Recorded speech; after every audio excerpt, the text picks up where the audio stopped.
ويسر ولا تعسر وتمم علينا بالخير. الحمد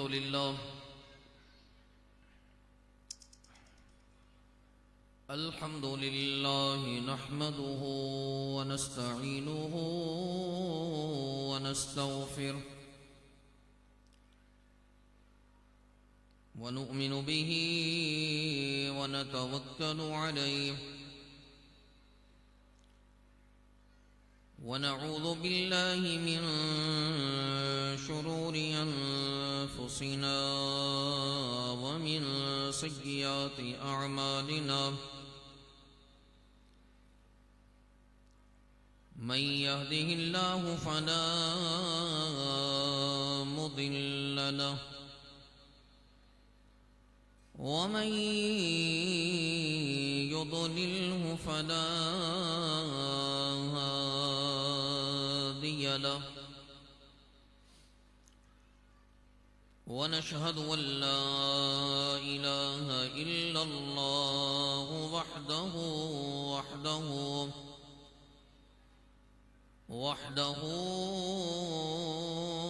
لا شريك له ونشهد أن سيدنا وسندنا وشفيعنا وحبيب ربنا طبيبنا وطبيب قلوبنا غوثنا وغياثنا ومغيثنا ومعيننا ومولانا محمدا عبده ورسوله. أما بعد فأعوذ بالله من الشيطان اللعين الرجيم. بسم الله الرحمن الرحيم.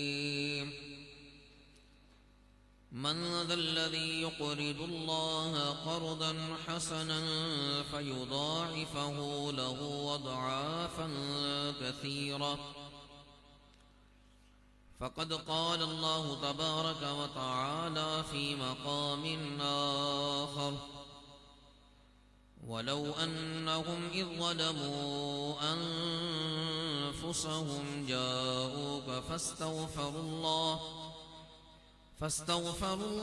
واستغفر لهم الرسول لوجدوا الله توابا رحيما.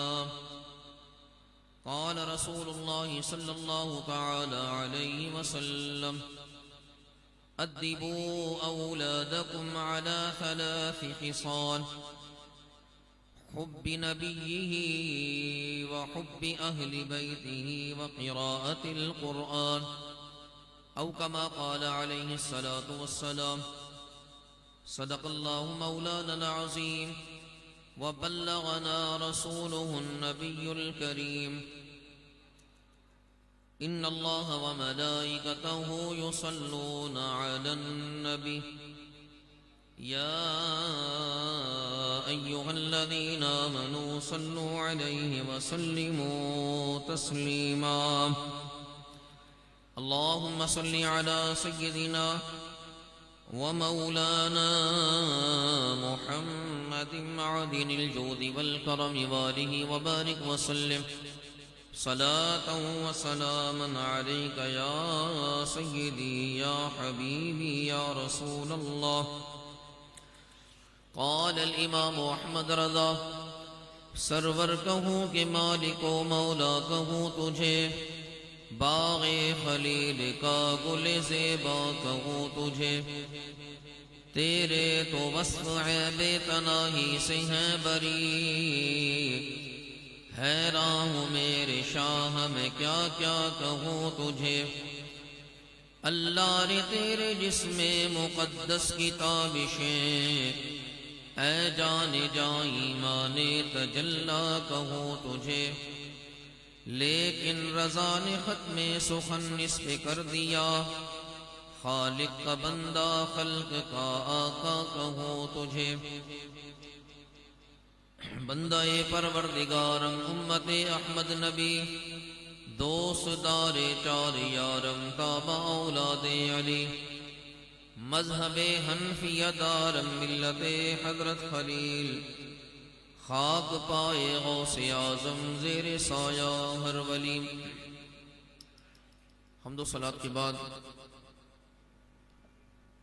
قابل سر احترام آنے والے تمامی معزز مہمانان گرامی، یقیناً ہم سب اس بات کو بخوبی جانتے ہیں، آج کی یہ بابرکت محفل اور دعوت ہمارے عامر بھائی کے صاحبزادے محمد تہام اور ہمارے عامر بھائی کی والدہ ماجدہ کے سفر مدینہ سے واپسی کے سلسلے میں یہ بابرکت محفل سجی ہے، اور میں اور آپ ہم سب یہاں جمع ہیں۔ اللہ کریم ہمارے ان آنے والے معزز زائرین مدینہ، جو کہ مدینے کی اور مکہ شریف کی پرنور بہاریں دیکھ کر ہمارے درمیان میں آ پہنچے ہیں، اللہ ان کے اس سفر عمرہ کو اپنی بارگاہ میں قبول فرمائے۔ جو دعائیں انہوں نے وہاں پر اپنے لیے، اپنے والدین کے لیے، ہم سب کے لیے کی ہیں، اللہ ان کی دعاؤں کو بھی ہم سب کے حق میں قبول و منظور فرمائے۔ میرا وقت آپ تمامی احباب کے سامنے مختصر ہے، اور کوشش یہی ہے کہ اس مختصر وقت میں آپ سے چند کام کی باتیں ہو جائیں۔ اللہ تعالیٰ مجھے حق اور سچ بیان کرنے کی توفیق عطا فرمائے۔ نبی کریم صلی اللہ تعالیٰ علیہ وآلہ وسلم کی ایک بڑی پیاری حدیث ہے، اور کاش یہ امت مسلمہ سمجھ جائے تو میں سمجھتا ہوں کہ ہر گھر سے فاقہ ختم ہو جائے۔ ٹھیک ہے، حضور علیہ السلام نے ارشاد فرمایا خرچ کر، اللہ کی راہ میں خرچ کر، جب تو خرچ کرے گا تجھ پر خرچ کیا جائے گا۔ ہمارے یہاں پر بعض لوگوں کا ذہن شاید یہ ہوتا ہے، یا ان لوگوں کا گمان یہ ہے کہ ہمارے پاس دیگ ہوگی نا تو دیگ کے ذریعے ہی ہم اپنی خیرات کا سلسلہ شروع کریں گے۔ میرے شیخ کامل فرماتے ہیں آپ اللہ کی راہ میں ایک مٹھی دینے سے شروع کریں، مٹھی بھی نہیں دے سکتے نا، آپ ایک کھجور دینے سے شروع کریں۔ آپ کے پاس کھجور کی بھی حیثیت نہیں ہے نا، تو وہ پھر حضور کی ایک حدیث پڑھ کر سناتے تھے کہ نبی کریم علیہ السلام کی ایک حدیث پاک ہے اتقوا النار ولو بشق تمرہ، کہ اپنے آپ کو جہنم کی آگ سے بچاؤ اگرچہ وہ کھجور کا تیسرا حصہ کیوں نہ ہو۔ کہ اگر آپ کھجور بھی نہیں دے سکتے نا تو پھر آپ ایسا کریں کھجور کا تیسرا حصہ دیں، مگر دیں۔ اور سرکار مدینہ صلی اللہ تعالیٰ علیہ وآلہ وسلم کے صحابہ کے درمیان میں جب محبوب خود موجود ہوتے تھے نا، اگر ہم اس تربیت کو دیکھیں، آپ صرف اور صرف جنگ تبوک کو دیکھیں تو جنگ تبوک کو جیش اسرا کہا جاتا ہے۔ صحابہ کرام رضوان اللہ تعالیٰ علیہ مجمعین خود بیان کرتے ہیں کہ یہ جیش اسرا ہماری زندگی کا سب سے مشکل لشکر تھا، یہ صحیح ہے نہیں؟ لیکن یہ وہی ہے، علامہ اقبال نے جس کے اندر یہ کہا ہے نا کہ پروانے کو چراغ اور بلبل کو پھول بس، اور صدیق کے لیے خدا کا رسول بس۔ یہ وہ وقت تھا کہ نبی کریم صلی اللہ علیہ وسلم صحابہ کرام رضوان اللہ تعالیٰ علیہ مجمعین کو ترغیب دلا رہے ہیں، اور صحابہ حضور کی ترغیب دلانے پر اللہ تعالیٰ کی راہ میں اپنے اپنے نذرانوں کو پیش کر رہے ہیں۔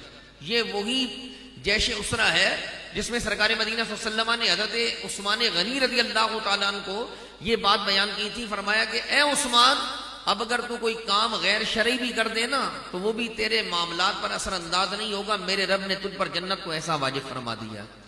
ٹھیک ہے نہیں؟ تو بتانے کا مقصد صرف یہ ہے کہ انسان کا کام ہے دے، اور میں نے جو قرآن کی آیت ابتدا میں پڑھی ہے نا، من ذا الذی یقرض اللہ قرضا حسنا، کون ہے جو اللہ کو قرض حسنا دے؟ اور قرض حسنا کی یہ تعریف ہے نا، جب ہم ایک ہوتا ہے قرض، ایک ہوتا ہے قرض حسنا۔ قرض حسنا دینے کے بعد مانگا نہیں جاتا، صحیح ہے نہیں؟ وہ لینے والے کی مرضی پر ہوتا ہے کہ زندگی میں اگر وہ کبھی سہولت میں آئے گا تو واپس دے گا، ورنہ واپس نہیں دے گا، اور اگر وہ دنیا میں نہیں چکا سکے گا تو قیامت کے دن اللہ اس کا بدلہ قرض دینے والے کو عطا فرمائے گا. اس کو کہتے ہیں قرض حسنہ. اللہ قرآن کریم میں کہتا ہے مجھے قرض حسنہ دو، مجھے قرض حسنہ دو اور پریشان نہیں ہونا، تمہارا پروردگار اس کو دگنا چگنا کر کے تمہیں واپس عطا کر دے گا. ٹھیک ہے نہیں؟ حضور کی جو ذات بابرکات ہے نا، یہ مظہر نور خدا ہے. اور میں نے قرآن کی یہ آیت اسی نیت سے پڑھی ہے اور آپ کو صرف یہی سمجھانا ہے کہ یہ نقطہ ہم سب یہاں موجود ہیں نا، ہمارے بچے بھی موجود ہیں، ہماری فیملی بھی یہاں موجود ہے، تو سب غور سے سنیں کہ دیکھیں حضور سید عالم صلی اللہ علیہ وسلم کی ذات بابرکات ہے مظہر نور خدا. جو معاملہ اللہ تعالیٰ کی ذات کے لیے ہے نا بعین ہی، وہی معاملہ حضور علیہ السلام کی ذات بابرکات کے لیے. بندہ کبھی یہ گمان نہ کرے کہ میں نے محبوب کریم کے لیے 2 قدم آگے بڑھا لیے تو میرا کوئی نقصان ہو جائے گا. نہ نہ نہ، یہ نقصان آپ کا کبھی نہیں ہوگا. یہ صحابہ نے ہمیں سمجھا دیا اپنی زندگی کے اندر. ٹھیک ہے جی؟ اس میں سب سے بڑی مثال ہے سیدنا صدیق اکبر رضی اللہ تعالیٰ عنہ کی. اور میرے محبوب نے آپ کے متعلق جانتے ہیں کیا فرمایا؟ فرمایا ما نفعنی مال قط ما نفعنی مال ابی بکر او کما قال. اے ابو بکر، جتنا نفع مجھے تیرے مال نے دیا ہے نا، اتنا مجھے کسی اور کے مال نے نہیں دیا ہے. تیرے مال سے مجھے زیادہ نفع ہوا ہے. اللہ اکبر. لیکن سیدنا صدیق اکبر، یہ ہوتا ہے عشق، یہ ہوتی ہے محبت، اور یہ ہوتی ہے عقیدت. یہ جو کہا نا کہ میرا مال بھی آپ پر قربان ہے یا رسول اللہ، میری اولاد بھی آپ پر قربان ہے، میری جان بھی آپ پر قربان ہے. علماء نے کتابوں میں لکھا کہ اگر زندگی کے اندر اس کی کوئی زندہ تصویر دیکھنی ہو تو وہ سیدنا صدیق اکبر کی ذات بابرکات ہے. آپ نے کسی بھی لمحے میں نا، آپ کی زندگی میں کوئی ایسا لمحہ نہیں ہے کہ جس لمحے کے اندر آپ نے یہ کیا ہو کہ اپنی ذات کو مقدم کر دیا ہو اور یہ سوچا ہو کہ نہیں یار یہ کام کر گزرو، سرکار کو بعد میں دیکھیں.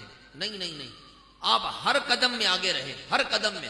اور میں کبھی کبھی یہ بات عشق میں بھی بیان کرتا ہوں کہ حضرت سیدنا عمر فاروق رضی اللہ تعالیٰ عنہ کے دور خلافت میں نا کسی نے آپ کی تعریف کی اور کہا حضور کیا آپ کا تقوی ہے، کیا آپ کی پرہیزگاری ہے، اور آپ کی اس پرہیزگاری کی برکت سے کیا ہے اسلام دن بدن پھیل رہا ہے. اور سیدنا عمر فاروق رضی اللہ تعالیٰ عنہ رونے لگ جاتے ہیں، رونے لگ جاتے ہیں. اور آپ جانتے ہیں روتے ہوئے کیا کہتے ہیں؟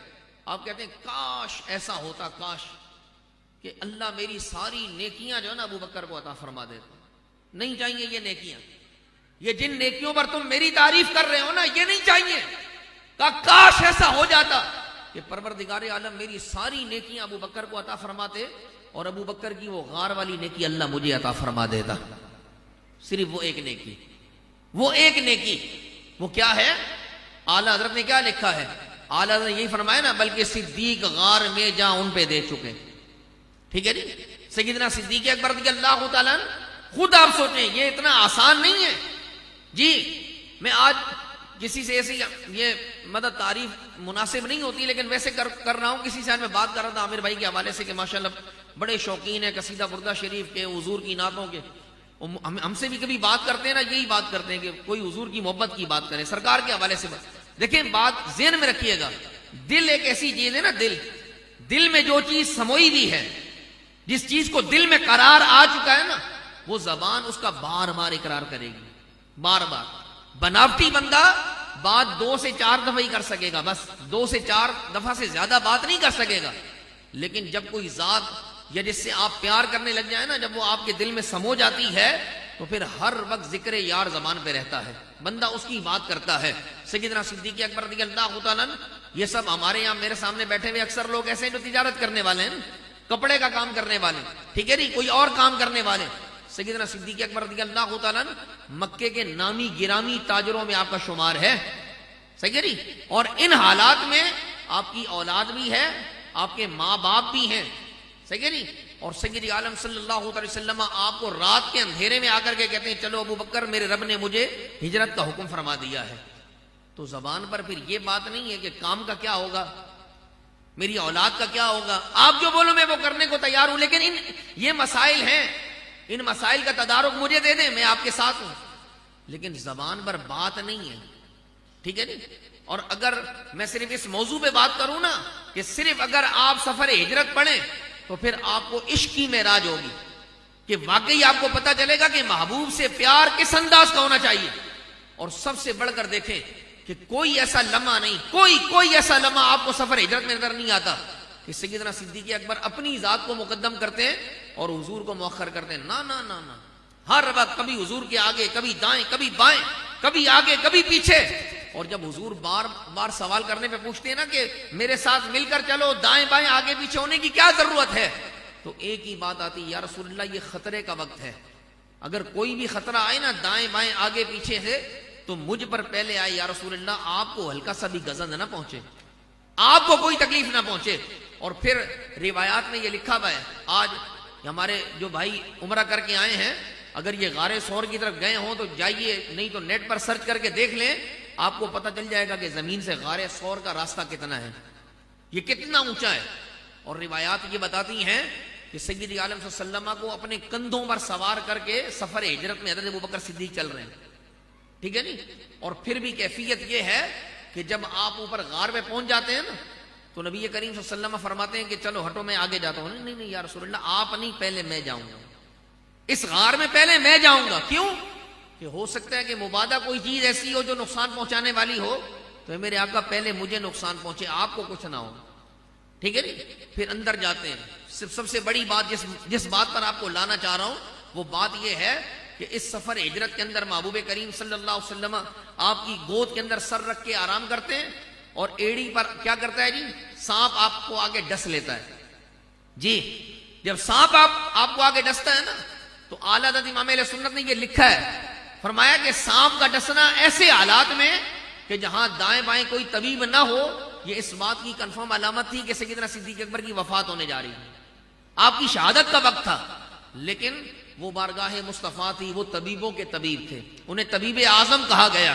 اب سنیں، جب انہوں نے حضور کی بارگاہ میں وہ روئے تو نہیں نا، ضبط کیا، اپنے آپ کو روکا، لیکن آپ کے آنسوؤں نے جب آپ کا ساتھ نہ دیا نا تو وہی آپ کے آنسو محبوب کے رخسار پر گرے. اب جب سرکار کے رخسار پر گرے تو سید عالم صلی اللہ علیہ وسلم نے اپنی آنکھیں کھولی اور پوچھا اب کیا ہوا؟ تو عرض کرتے ہیں یا رسول اللہ میں رویا نہیں، مجھے رلایا گیا ہے. اب حضور کی بارگاہ میں جب اپنی ایڑی آپ نے پیش کی نا تو میرے محبوب کیوں گھبراتے بھائی، وہ جانتے تھے نا کہ اللہ نے مجھے کیا کمال اور کیا قوت عطا فرمائی ہے. تو خود اندازہ لگا لیجیے، صرف میرے محبوب نے اپنا لعاب دہن آپ کے اس زخم پر لگایا اور محبوب کے اس لعاب دہن کی برکت سے اللہ تعالیٰ نے آپ کے اس زہر کو دور فرما دیا اور آپ کو دوبارہ زندگی عطا فرما دی. ٹھیک ہے نہیں. تو اعلیٰ حضرت نے اسی کو یہاں پر لکھا ہے، فرمایا بلکہ صدیق غار میں جان ان پہ دے چکے کہ حفظ جان تو جان فروز غرر کی ہے. بھائی جان ہے تو جہان ہے نا، میں ہوں گا تو آپ کے کام آؤں گا، اگر میں ہی نہیں رہوں گا تو آپ کے کس کام کا. ٹھیک ہے نہیں. آپ چاہتے تو محبوب کی بارگاہ میں یہ عذر بھی پیش کر سکتے تھے کہ یا رسول اللہ میں اپنی جان سے آپ کو نفع دے سکتا ہوں، جیسا کہ بدر کے مارکے میں انہوں نے حضور علیہ السلام کی بارگاہ میں عرض کیا نا کہ مجھے اجازت دیں میں اپنے بیٹے کے خلاف جاتا ہوں، اس کی گردن اتار کے لاتا ہوں. تو میرے محبوب نے آپ کو روک دیا اور جاننے کیا فرمایا، اے ابو بکر تیرے سے بڑے کام لینے، تو پیچھے آ جا، تو میرے ساتھ آ جا. یہاں تک اجازت فرمائی، پیچھے کر لیا، نہیں جانے دیا. بتانے کا مقصد کیا ہے کہ حضور کے لیے جان دے دی. صحیح ہے نہیں. مولا علی نے کیا کیا جی مولا علی نے اپنی عصر کی نماز وار دی، آپ پر قربان کر دی. میں صرف بتانا یہ چاہ رہا ہوں، من ذا الذی یقرض اللہ قرضا حسنا، خدا کے نام پر دینے والا کبھی کنگلا نہیں ہو سکتا ہے. جو حدیث پاک میں آیا، جو وقت پر اپنے مال کی زکوٰۃ ادا کرتا ہے وہ اپنے مال کو مضبوط کلوں میں محفوظ کر لیتا ہے. ٹھیک ہے نہیں. جہاں پر نہ چوری ہونے کا خطرہ ہے، نہ جہاں سے لٹنے کا خطرہ ہے، نہ جہاں سے جلنے کا خطرہ ہے. صرف کس برکت سے کہ وقت پر اس نے اپنے مال کی زکوٰۃ ادا کی ہے اور پروردگار عالم نے یہ اس پر فرض کیا تھا. سنیے، یہی وہ نماز ہے نا جس کے متعلق مجھے اور آپ کو تنبیہ کی گئی ہے، مجھے اور آپ کو یہ کہا گیا ہے کہ اپنی نمازوں کو مقدم کرو. جی اپنی نمازوں کی حفاظت کرو. اور کون سی نماز کی حفاظت کرو؟ والصلاۃ الوسطیٰ. تمہاری نماز اثر جو ہے نا یہ قضا نہیں ہونی چاہیے. اپنی نماز کو مضبوط کرو. اور مزے کی بات آپ دیکھیں، مولا علی شیر خدا کرم اللہ تعالی وجہ الکریم اسی عصر کی نماز کو حضور کی ذات پر قربان کر دیتے ہیں. صرف کس لیے؟ محبوب آپ سے یہ فرماتے ہیں، اے علی آ جاؤ، ہم نے آرام کرنا ہے. آپ نے نماز نہیں پڑھی ہے، محبوب نماز پڑھ چکے ہیں. اور مزے کی بات دیکھیں، بات کوئی نہیں ہے، کلام کوئی نہیں ہے. بس حضور علیہ السلام نے جیسے ہی فرمایا آپ محبوب کے حکم پر وہیں پہنچ گئے اور سرکار کی بارگاہ میں بیٹھ گئے. میرے محبوب کریم علیہ السلام نے آپ کی گود میں اپنا سر انور رکھا اور آرام کرنے لگے یہاں تک کہ سورج غروب ہو گیا. جب سرکار نے آنکھیں کھولی تو دیکھا مولا علی پریشان ہیں. اے علی تو کیوں پریشان؟ کہا یا رسول اللہ آپ آرام کی حالت میں تھے, میری نماز قضا ہو گئی ہے. سنیں وہ نقطہ جو میں آپ کو دینے جا رہا ہوں کہ دیکھیے آپ محبوب کے نام پر اگر کوئی چیز قربان کریں گے, محبوب کے لیے اپنی جان بھی قربان کر دیں, مال بھی قربان کر دیں, اولاد بھی قربان کر دیں, نقصان کچھ نہیں ہے. یہ یاد رکھیے گا ہر لمحے آپ کا فائدہ ہے, دگنا اور چگنا نہیں, 100 گنا 200 گنا نہیں, بلکہ یہ بات اپنے ذہنوں میں رکھ لیں وہ آپ کا گمان ہی نہیں ہے. اللہ فرماتا ہے واللہ یبسط الرزق لمن یشاء, تم خدا کو نہیں جانتے, واللہ یضاعف لمن یشاء. ہاں ہم نے یہ قانون بنایا کہ کوئی اگر ہماری راہ میں خرچ کرے ہم 10 گنا سے 700 گنا تک اس کو ثواب دیتے ہیں, مگر تم اپنے رب کی عطا کو اس 700 گنا تک محدود نہیں کرنا. تمہارا پروردگار چاہے تو اس سے بھی زیادہ عطا فرما سکتا ہے. ہاں جب انہوں نے دے دیا تو اب سنیں, صرف بتانا یہ چاہتا ہوں آپ کو کہ محبوب کے نام پر قربان کی جانے والی کوئی بھی چیز ہے وہ کبھی رائگاں نہیں جاتی ہے. کیا سیدنا صدیق اکبر رضی اللہ تعالیٰ عنہ کا مزار غار ثور میں بنا؟ نہیں. ٹھیک ہے جی. کیا مولا علی کی نماز قضا ہوئی؟ نہیں. ٹھیک ہے جی. اعلیٰ حضرت نے یہ بتایا, فرمایا مولا علی نے باری تیری نیند پر نماز, وہ بھی اثر جو سب سے اعلیٰ خطر کی ہے, بلکہ صدیق غار میں جاں ان پہ دے چکے کہ حفظ جاں تو جان فروز غرر کی ہے. اور پھر کمال مصطفیٰ دیکھیں اور عطائے مصطفیٰ دیکھیں. اعلیٰ حضرت پھر یوں لکھتے ہیں, ہاں تو نے انہیں جان دی اور پھر دی نماز.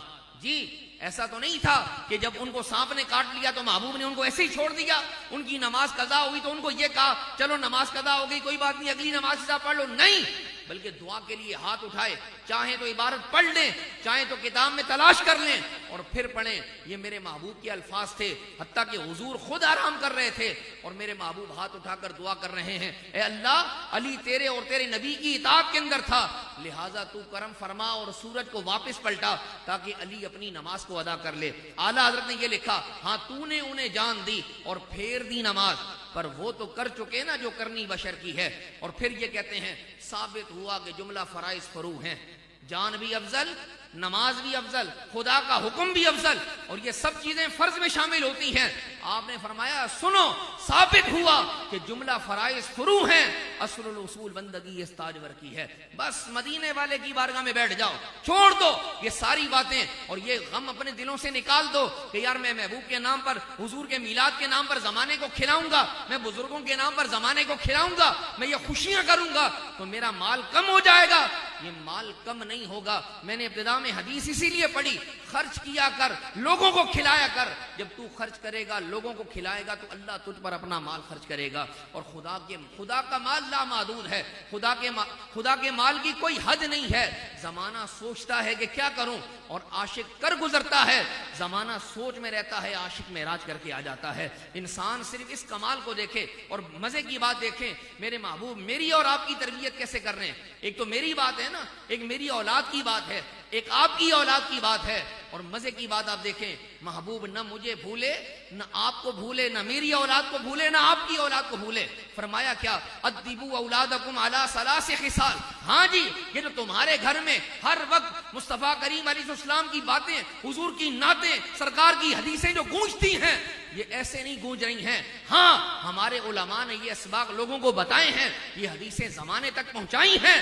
میرے محبوب نے فرمایا سنو, اپنی اولاد کو 3 چیزوں کا ادب لازمی سکھانا, 3 چیزوں کا ادب ان کے دل کے اندر لازمی ہونا چاہیے. یا رسول اللہ ارشاد فرما دیجیے. میرے محبوب نے فرمایا سب سے پہلے ان کو اپنے نبی کی محبت سکھانا.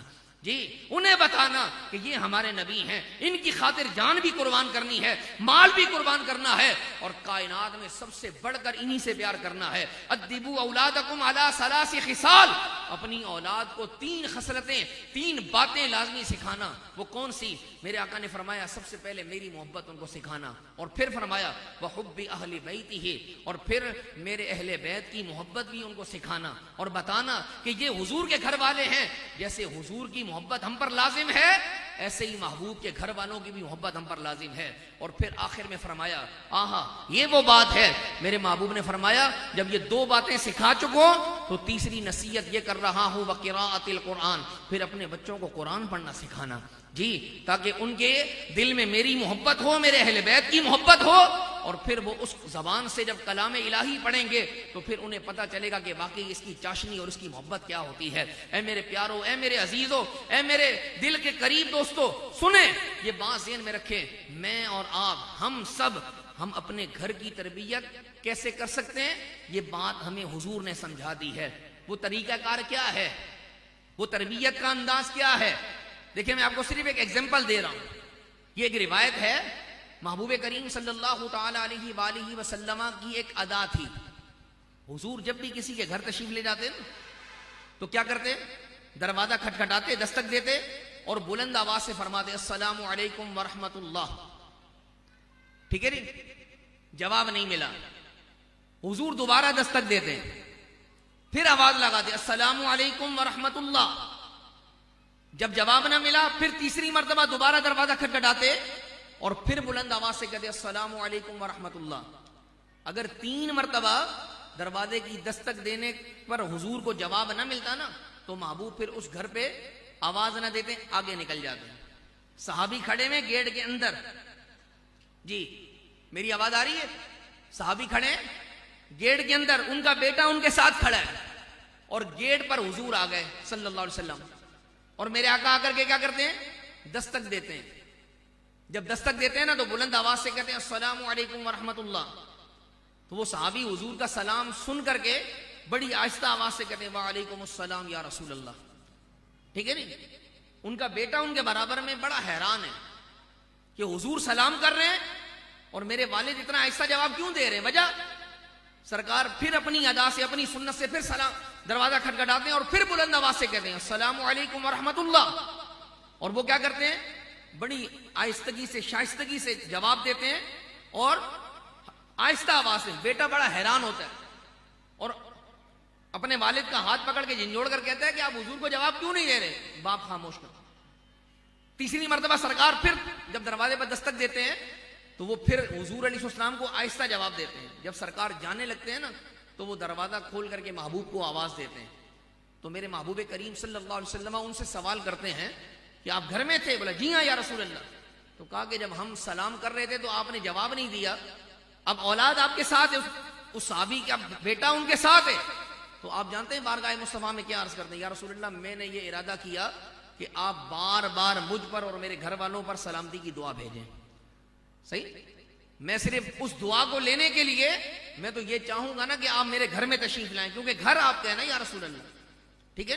یہ گھر آپ کا ہے، میں آپ کا ہوں، میری اولاد آپ کی ہے، لیکن ادا، ٹھیک ہے نہیں؟ اولاد کو سمجھانا۔ ہم جب محفلیں منعقد کرتے ہیں نا، بچے ہمارے درمیان میں آ کر کے بیٹھتے ہیں تو یہ بچے در حقیقت کیا کرتے ہیں جی؟ اسی عشق کے جام کو پیتے ہیں۔ یہ قطرہ، 2 قطرے، کسی کو گلاس، کسی کو 2 گلاس، کسی کو حد سے زیادہ، یہ محبوب کی عطا ہے جی، جسے جو چاہیں جب چاہیں عطا کر دیں گے، نصیب کی بات ہے۔ اور میرے شیخ کامل فرمایا کرتے تھے کہ تم دعائیں مانگتے ہو مال کے لیے، تم دعائیں مانگتے ہو اولاد کے لیے، اگر تمہیں خدا توفیق دینا تو دعائیں یوں مانگا کرو کہ یا اللہ ہمیں عشق مصطفیٰ میں رونے والی آنکھ عطا فرما جی، کیونکہ اصل کمال یہ ہے کہ جب مدینے والے کی نگاہ تمہاری جانب آ جائے۔ اور اعلیٰ حضرت نے بڑی پیاری بات لکھی ہے، فریاد امتی جو کرے حال زار میں، ممکن نہیں کہ خیر البشر کو خبر نہ ہو۔ آپ اور میں بیٹھ کر کے محبوب کو صدائیں دیں، آوازیں دیں، ایسا تو نہیں ہو سکتا نا کہ میری اور آپ کی آوازیں اور میری اور آپ کی صدائیں جو ہے نا وہ رائے گاہ چلی جائیں گی۔ باقی بات مدینہ شریف کی، تو یہ یاد رکھیے گا، یہ مدینہ مجھے اور آپ کو اللہ تعالیٰ نے اس لیے عطا فرمایا ہے کہ میرے اور آپ کے گناہ یہیں ختم ہو جائیں جی۔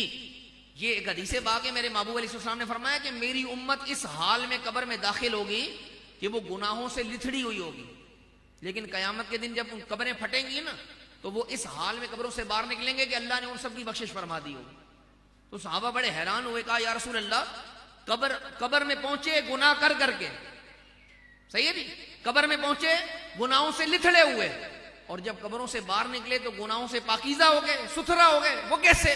تو میرے آقا نے فرمایا کہ ان کے اہل خانہ، ان کے گھر والے جب ان کے لیے بھر بھر کے دعائیں کریں گے نا، وہ دعائیں خدا کی بارگاہ میں قبول ہوں گی اور اللہ ان سب کی بخشش و مغفرت فرما دے گا. یہ کس کے سبب؟ یہ محبوب کے سبب. ٹھیک ہے نا؟ صرف مجھے اور آپ کو بتایا گیا. میں بات یہ کر رہا تھا کہ مدینہ شریف، آپ اندازہ لگائیں امت مسلمہ پر اس سے بڑا خدا کا اور کوئی کرم نہیں ہے. جی میں دو باتیں کروں گا، دونوں غور سے سماعت کیجیے گا. فرشتوں سے بڑھ کر کوئی نیک ہو سکتا ہے جی؟ جو ہیں ہی معصوم، جنہیں گناہوں سے مبرہ رکھا گیا، وہ گناہوں کے قریب جا ہی نہیں سکتا.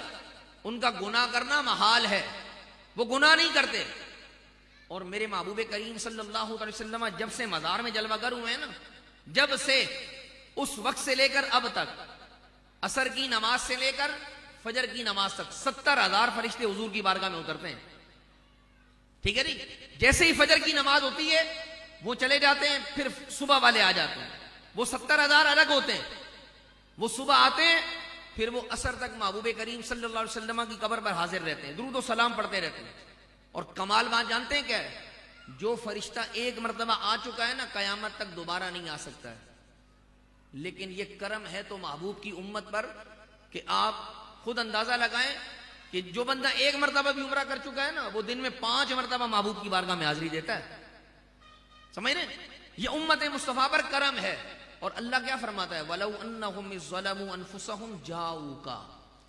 ہاں اصول اور دستور یہ ہے نا کہ اللہ نہ کرے میں آپ کو ناراض کر دوں یا آپ مجھے ناراض کر دیں، اور پھر دل میں خدا یہ داخل کر دے کہ یار چلیں جی حضرت کو راضی کر لیتے ہیں، یا مجھے یہ توفیق مل جائے کہ یار میں آپ کو منانے آ جاؤں. تو بتائیں دستور اور اصول کیا ہے؟ آپ میرا گھر پوچھیں گے اور میں آپ کا گھر پوچھوں گا. بتاؤ یار فلاں کہاں رہتا ہے، میں اس سے ملاقات کرنا چاہتا ہوں تاکہ اس کی اور میری ناراضگی ختم ہو جائے. سنیں دستور یہ ہے نا. لیکن یہاں پر معاملہ یہ ہے کہ اللہ کے گناہ کیے ہیں، اللہ کے گناہ کبیرہ کر کے خدا کو ناراض کیا ہے. لیکن اللہ تعالیٰ فرماتا ہے وَلَوْ أَنَّهُمْ ظَلَمُوا أَنفُسَهُمْ جَاءُوكَ. اے میرے محبوب جب یہ اپنی جانوں پر ظلم کر کے مجھے ناراض کرتے ہیں نا، اپنی امت کو یہ درس دے دے کہ پھر یہ تیری بارگاہ میں آیا کریں، یہ تجھ تک آ پہنچے. اور پھر تو یہ کر وَلَوْ أَنَّهُمْ ظَلَمُوا أَنفُسَهُمْ جَاءُوكَ. پھر یہ بندہ آ کر کیا کرے؟ فَاسْتَغْفِرُ اللَّهَ. وہاں پر بیٹھ کر اللہ کی بارگاہ میں توبہ کرے، مجھے راضی کرنے کے لیے دعائیں کرے. اور میرے محبوب تو یہ کرم کر دینا وَاسْتَغْفَرَ لَهُمُ الرَّسُولُ. جب یہ تیری بارگاہ میں بیٹھ کر روئیں گڑ گڑائیں، معافی تو مجھ سے مانگیں گے نا، بس تو ان کی صدائیں سن کر کے تھوڑی سفارش آپ بھی فرما دینا. تو لَوَجَدُ اللَّهَ تَوَّابًا رَحِيمًا. ٹھیک ہے جی؟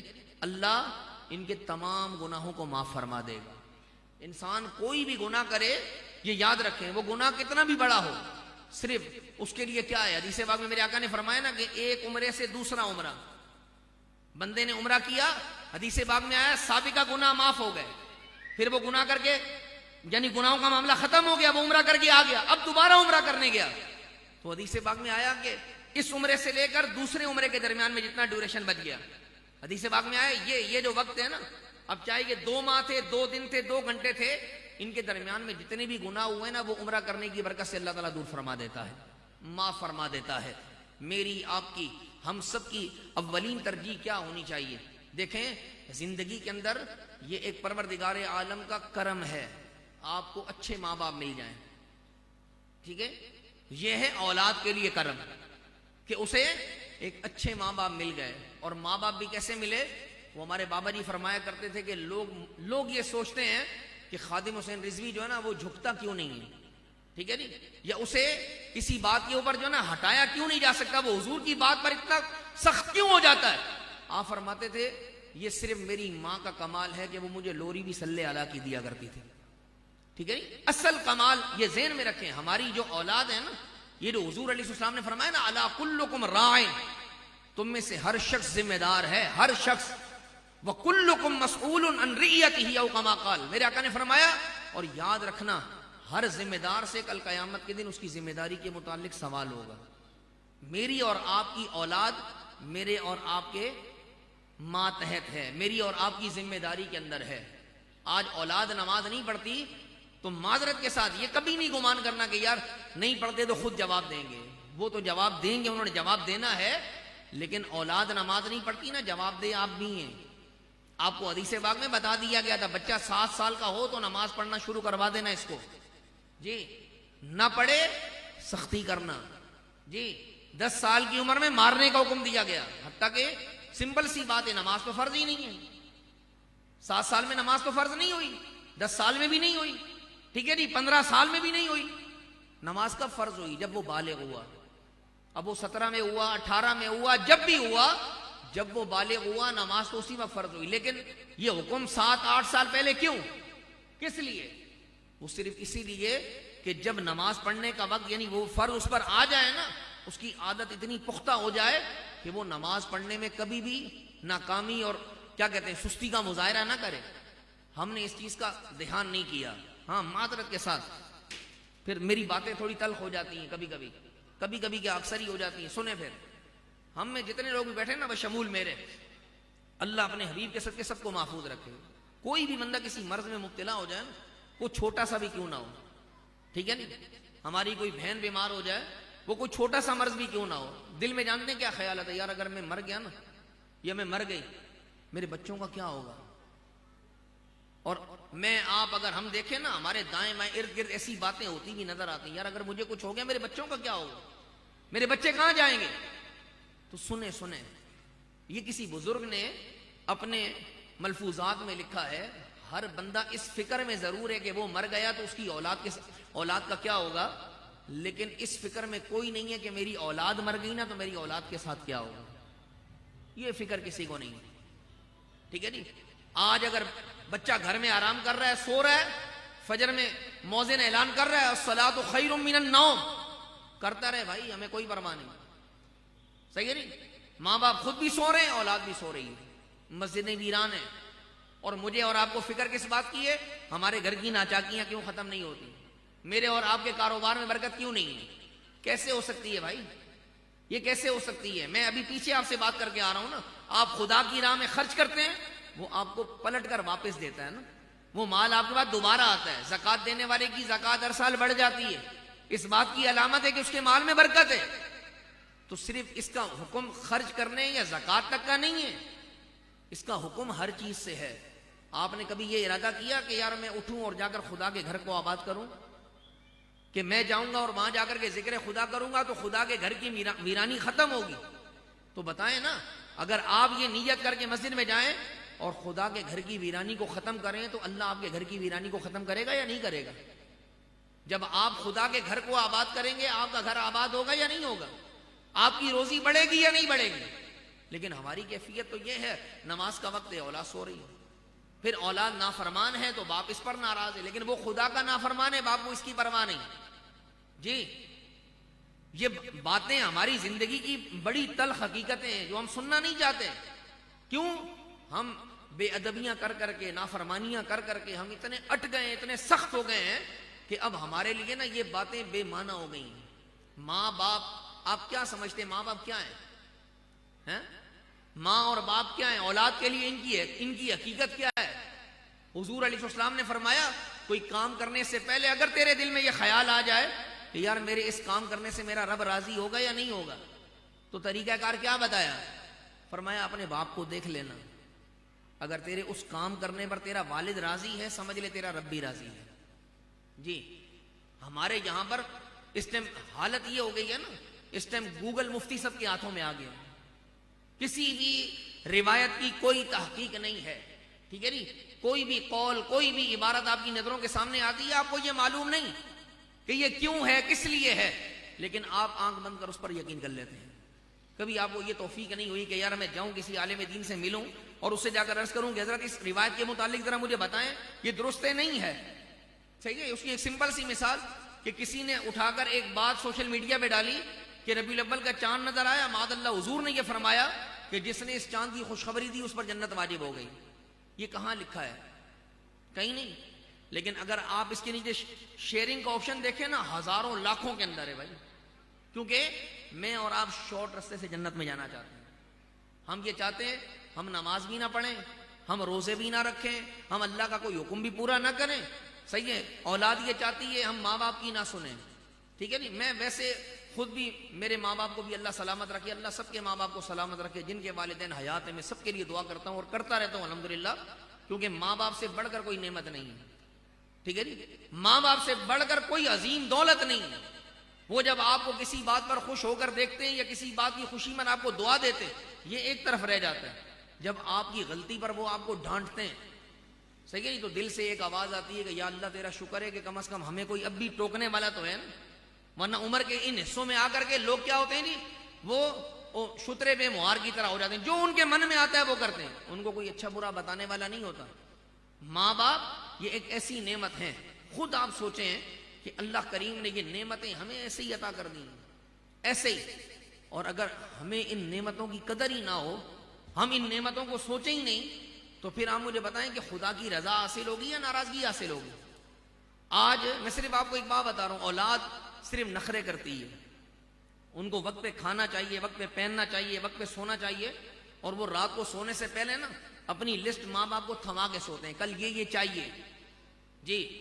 وہ بچے جو بڑے اسکولوں میں پڑھتے ہیں نا، ان سے جا کر کے پوچھئے کہ جب ان کے بچے گھروں سے نکلتے ہیں نا، وہ کیا کیا بنا کر ڈیلی کا ایک نیا شیڈول ان کو اسکول والے بھیجتے ہیں. آپ کا بچہ کل یہ کر کے آئے، یہ کر کے آئے، یہ کر کے آئے. لیکن اولاد ان تمام باتوں سے غافل ہوتی ہے، ان کو نہیں پتا.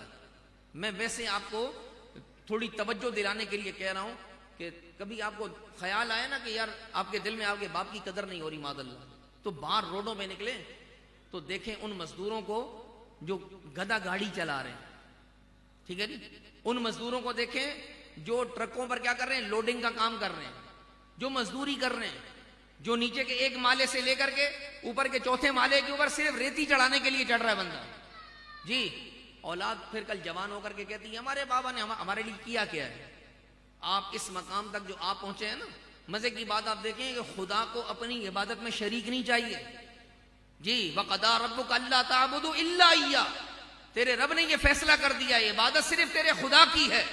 وہ خدا اپنی عبادت کے مقابلے میں کسی کی بھی عبادت نہیں مانتا، وہ کہتا ہے فقط میری عبادت ہے. لیکن جب اس کی شکر کی بات آتی ہے نا، تو اللہ فرماتا ہے انشکر لی وَلِوَالِدَيْكَ، میرا بھی شکر ادا کیا کر، اپنے ماں باپ کا بھی شکر ادا کیا کر کہ انہوں نے تجھے اس مقام تک لایا اور تو اس مقام تک آ پہنچا.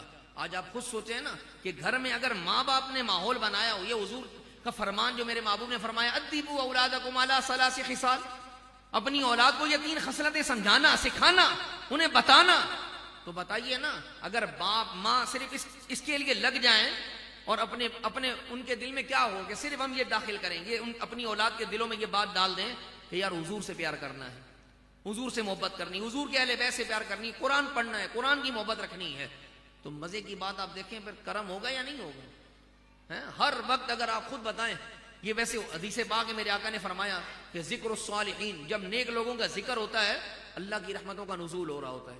جہاں نیک لوگوں کا ذکر ہو رہا ہوتا ہے تو میرے محبوب کی ذات تو وہ ہے کہ جس کا نام لینے سے زمانہ نیک ہو جاتا ہے. بھائی اگر حبیب کبریا کا ذکر آپ کے گھر میں ہو رہا ہے، یہ دلائل الخیرات شریف کے جو مصنف ہیں علامہ جزولی رحمۃ اللہ تعالی علیہ، یہ انہوں نے اتنی بڑی کتاب لکھی اور یہ کتاب حضور کی بارگاہ میں قبول ہو گئی، ٹھیک ہے جی. اور آج اس کتاب کو یعنی یوں سمجھے کہ دنیا میں آئے ہوئے نہ جانے کتنی صدیاں جا ہو چکی ہیں بھائی، لوگ اس کو پڑھ رہے ہیں الحمدللہ، مطلب لوگوں کے مطالعے کے اندر ہیں، لوگ اس برکتیں حاصل کرتے ہیں مشکلات کے حل کے لیے. آپ جانتے ہیں صرف میں آپ کو بتا یہ رہا ہوں کہ محبوب کا ذکر بندے کو کس مقام پر پہنچاتا ہے. علامہ جزولی رحمۃ اللہ تعالی علیہ نے صرف اس کتاب کی وجہ تالیف لکھی. کسی نے آپ سے پوچھا کہ درود پاک کی اتنی بڑی کتاب آپ نے لکھ لی تو یہ کیوں لکھی آپ نے؟ آپ نے کہا یہ میں نے اس لیے لکھی کہ میں اپنے چند دوستوں کے ہمراہ جو ہے نا سفر میں نکلا، ایک سفر پر جا کر کے میں نے پڑاؤ ڈالا تو وہاں عصر کی نماز کا وقت ہو گیا.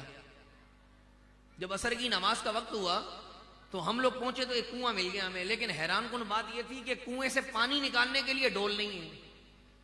تو اب ہم کیا کرنے لگے، ایک دوسرے کو دیکھنے لگے کہ یار ڈول کا انتظام کیسے ہو، ڈول آئے تو ہم پانی نکالیں، وضو کریں اور نماز پڑھیں، لیکن ڈول نہیں مل رہا. تو کہتے ہیں ابھی ہم اسی اسنا میں بات کر رہے تھے نا، ایک بچی جو ہے نا گھر کی چھت پہ چڑھی. جب گھر کی چھت پہ چڑھی تو اس نے ہمیں اس کنویں کے ارد گرد دیکھا، وہ نیچے اتری اور ہمارے پاس آئی، بولی آپ کون ہیں؟ تو علامہ جزولی رحمۃ اللہ تعالی علیہ نے اپنا تعارف کروایا کہ میں علامہ جزولی ہوں. تو وہ بچی آپ کو دیکھ کر کہنے لگی آپ ہی ہیں جن کی ولایت کے ڈن کے چاروں طرف بج رہے ہیں. تو آپ نے عاجزی کا اظہار کیا، آپ نے کہا لوگ کہہ رہے ہیں کہ کوئی اللہ کا کرم ہوگا. بولا کیوں کھڑے ہیں؟ تو آپ نے جواب میں فرمایا ڈول نہیں ہے نا، ڈول اور رسی چاہیے تاکہ وہ ملے میں پانی نکالوں اور وضو کروں اور نماز پڑھوں. تو بچی نے آپ کو تنزن کہا, اتنے بڑے ولی ہو کر کے آپ کو ڈول کی عادت ہے. تو آپ نے مسکرا کر کے کہا کہ بغیر ڈول کے پانی تو نہیں نکلے گا نا. تو بچی آگے بڑھی, اور روایتوں میں آتا ہے بچی آگے بڑھی اور اس نے کنویں کے اندر تھوکا. جیسے ہی اس نے کنویں کے اندر تھوکا نا, کنویں کا پانی باہر آ گیا, اوپر آ گیا. آپ نے وضو کیا, وضو کرنے کے بعد جیسے ہی آپ فارغ ہوئے پانی نیچے چلا گیا. تو آپ نے حیران ہو کر کے بچی سے سوال کیا کہ یہ کنویں کا پانی اوپر کیسے آ گیا بھائی, آپ کے تھوک میں یہ تاثیر کیسے آئی؟ تو بچی نے مسکرا کر کے کہا کہ میں صرف مدینے والے پہ درود پڑھتی ہوں بس. تو آپ فرماتے ہیں کہ اس وقت میرے دل میں یہ خیال آیا کہ میں ضرور درود پاک پر ایک کتاب لکھوں گا اور اللہ کی بارگاہ میں دعا کروں گا کہ اللہ اس کو نافع الخلائق بنا دے. اور چنانچہ ایسا ہی ہوا. آپ نے پھر یہ دلائل الخیرات شریف لکھی اور پھر اس کی برکتیں پوری دنیا میں کیا پھیلی. سب سے پہلے بارگاہ مصطفیٰ میں اس کتاب کو قبولیت کا مقام عطا ہو گیا. تو بتانے کا اور سمجھانے کا مقصد یہ ہے, یہاں بچے بھی بیٹھے ہیں, بہنیں بھی بیٹھی ہیں, بزرگ بھی بیٹھے ہیں, جوان بھی بیٹھے ہیں. جو بزرگ ہیں نا وہ ہیں جی جوانوں کے لیے عبرت, جو جوان ہیں وہ ہیں بچوں کے لیے عبرت. ٹھیک ہے جی, ہم سب ایک دوسرے کے لیے عبرت ہیں کہ نیچے والا اوپر والے کو دیکھے کہ وہ کس کیفیت کے اندر ہے, اور اندازہ لگا لیں آج شاید کسی کو غم یا تکلیف میں مبتلا ہو کر کے دیکھ کر کے ہم لوگ شاید ہنس پڑتے ہیں. جیسے ہمارے یہاں سوشل میڈیا پر ایک ہمیں ٹرینڈ دے دیا گیا نا کہ کوئی بندہ چلتے ہوئے بھی گر رہا ہے تو اس پر بھی لافٹر ہے. ٹھیک ہے جی, کوئی بندہ چھت سے بھی گر رہا ہے معاذ اللہ, اس پر بھی لافٹر ہے. کسی کا نقصان ہو رہا ہے اس میں بھی لافٹر ہے. ہمیں یہ بتایا گیا کہ دیکھو یار اس کے ساتھ یہ ہو گیا. لیکن صرف یہ بات ذہن میں رکھ لیجئے گا, بس فقط اتنی بات اپنے ذہنوں میں بٹھا لیں کہ آج اگر وہ اس اذیت میں مبتلا ہے, خدا نہ کرے میرے منہ میں خاک, اگر میں اور آپ اس میں مبتلا ہو گئے تو میرا اور آپ کا کیا ہوگا. ٹھیک ہے جی, لوگوں کی مصیبتوں پر خوش نہ ہوں بلکہ خدا کی بارگاہ میں ان کے بھلے کے لیے بھی دعا کریں, کیونکہ من لم یرحم الناس لم یرحم اللہ. ٹھیک ہے جی, جو لوگوں پر رحم نہیں کرتا اللہ اس پر بھی اپنی رحمت نازل نہیں کرتا ہے. میں اور آپ ہم سب جو ہے نا وہ خدا کی رحمت کے طلبگار ہیں. باقی یہ احباب مدینہ شریف سے آئے تو ایک بات صرف مدینہ شریف کی بیان کروں اور پھر ختم کر دیتا ہوں. دیکھیں یہ بات ذہن میں رکھیے گا, مدینہ ایک ایسا مقام ہے نا, ایسا مقام ہے, ایسا مقام ہے. میرے شیخ کامل فرماتے ہیں کہ حضور علیہ السلام کا یہ فرمان مدینے والوں کے لیے کافی ہے. حضور نے ایک بشارت دی ہے. ایک ہوتا ہے نا ہم کوئی پروگرام کرتے ہیں تو دعوت دیتے ہیں, بولے یار ہو سکے تو لازمی آنا. ٹھیک ہے جی, اور دل میں تمنا بھی ہوتی ہے کہ یار یہ آئے, اور پھر تاکید بھی کرتے ہیں. آپ جانتے ہیں حضور نے کیا فرمایا؟ فرمایا ہو سکے تو مدینے میں مرنا. کہاں مرنا؟ مدینے میں. یہ حضور کہہ رہے ہیں, کیا کہہ رہے ہیں؟ ہو سکے تو مدینے میں مرنا. کیوں یا رسول اللہ؟ میرے آقا نے فرمایا جو مدینے میں مرے گا نا وہ جنت میں جائے گا بس. کیونکہ حدیث پاک میں جو مدینے میں مر گیا میری شفاعت اس پہ واجب ہوگی, اور میری شفاعت جس پہ واجب ہوگی اللہ اس کو جنت میں داخل فرما دے گا. اس سے بڑی کوئی بات نہیں ہے. باقی ہمیشہ اپنی توجہ جو ہے نا مدینے والے کے ساتھ بنا کر کے رکھیں. درود پاک پڑھیں, لازمی پڑھیں. کم علماء نے لکھا, یہ حضور کا ایک فرمان ہے نا کہ جو دنیا میں مجھ پر کثرت سے درود پڑھے گا وہ قیامت کے دن میرے سب سے زیادہ نزدیک ہوگا. آپ بتائیں نا, جو جتنا نزدیک ہوتا ہے نا اس نظر میں اتنا جلدی آتا ہے, جو جتنا نظر میں جلدی آتا ہے بیڑا اتنا جلدی پار ہوتا ہے. علماء نے 313 کی تعداد لکھی ہے. بولیں کتنی تعداد لکھی ہے؟ 313 کی. کہا کہ جو بندہ دن میں 313 مرتبہ درود پڑھے نا وہ کثرت سے درود پڑھنے والوں میں شمار ہو جاتا ہے. یقین کریں کوئی وقت نہیں لگتا اس میں, کوئی وقت نہیں. صرف آپ کو اپنے نفس سے تھوڑی سی جنگ کرنی ہے. ایک دفعہ آپ یہ جنگ کریں گے نا, یقین کریں پھر وہ نگاہ کامل جب آپ کو حاصل ہوگی, اور پھر آپ جب درود پاک پڑھیں گے نا اس کی لذت پھر جو آپ کو ملے گی تو یقین کریں وہ دنیا کی نعمتوں کی لذتوں سے کہیں براول برا ہے. پھر آپ کو اس سے بڑھ کر کے کوئی سکون نہیں ملے گا. ٹھیک ہے جی, اللہ کریم کی بارگاہ میں یہ دعا ہے, رب کائنات جل وعلا ہمارے تہام بھائی ان کی دادی محترمہ کا عمرہ کرنا اپنی بارگاہ میں اللہ قبول و منظور فرمائے. انہوں نے جو دعائیں اپنے لیے, ہمارے لیے, اپنے والدین کے لیے کی ہیں, پوری امت کے لیے کی ہیں, اللہ تعالیٰ ان کی دعائیں ہم سب کے حق میں, ان کے حق میں قبول و منظور فرمائے. میری آپ کی حاضری بھی اللہ اپنی بارگاہ میں قبول فرمائے. ہمارے عامر بھائی ماشاءاللہ یہ محفلیں سجاتے ہیں, مجھے آپ کو یاد کرتے ہیں, کبھی کبھی ہم بھی آ جاتے ہیں, تو ان کے ذریعے ہمیں ذکر خدا اور ذکر رسول صلی اللہ علیہ وسلم سننے کا موقع میسر آتا ہے. تو اس سے بڑی میری اور آپ کی خوش نصیبی اور کیا ہو سکتی ہے کہ جہاں اعضاء کل قیامت کے دن گواہی دیں گے نا کہ انسان نے یہ گناہ کیا, یہ گناہ کیا, یقین کریں کہ میرے اور آپ کے اعضاء یہ بھی گواہی دیں گے کہ یا اللہ یہ فلاں مقام پر بیٹھا اور اس نے تیرا اور تیرے حبیب کا ذکر سماعت کیا. اس سے بڑی میری اور آپ کی کوئی کامیابی نہیں ہو سکتی ہے. اللہ تعالی ہم سب کی حاضری کو قبول و منظور فرمائے. آمین بجاہ النبی الکریم وآخر دعوانا الحمدللہ رب العالمین.